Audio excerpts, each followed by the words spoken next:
Well, scrums in my day were a fair dinkum because if you won the ball, basically you won the game, and your job was to win the ball. If you got over a 50% majority of the ball, if you got 60 or 65, 70%, your team won, and that was basically my job, was to win the ball.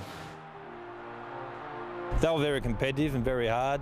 Every time we went into a scrum, you could hear the hit and the thud, and it was very competitive to try to get that loose head. So it was pretty mean stuff. You don't end up with a head like this, mate, if you weren't in there trying to do your best, you know.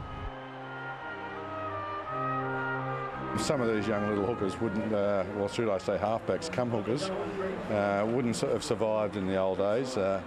You know, there were plenty of games I played against the Poms and played against West where you'd get your eyes gouged, or you'd cop an uppercut in the scrum, and your front row would be spending his whole time trying to defend you, and it was a struggle. You'd go in there and you'd charge and you'd try everything to win the ball, and if you won the scrums, then chances are you won the game.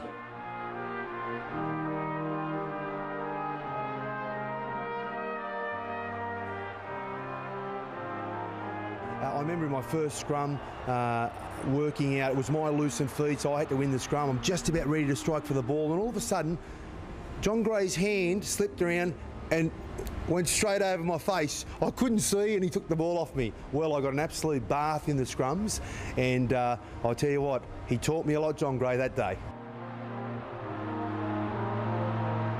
Well, they were pretty rough and tumble. It was, you knew you were in a scrum, and quite often was a really physical part of the game, and quite often you got to meet the opposition fairly closely.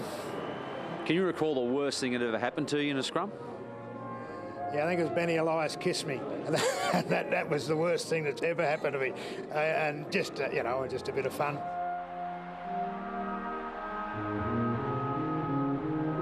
You wanted your fingers trying to cover the other hooker's eyes. You might wander one into their mouth occasionally, get a bit of a nibble on your finger, and that was entitled to happen to you. And a few cuts over either eye, or from a bit of a punch from the back row from a second row or whatever. But I suppose everyone was in there to do the best to get that ball, because it was you can't score tries without it. Simple as that.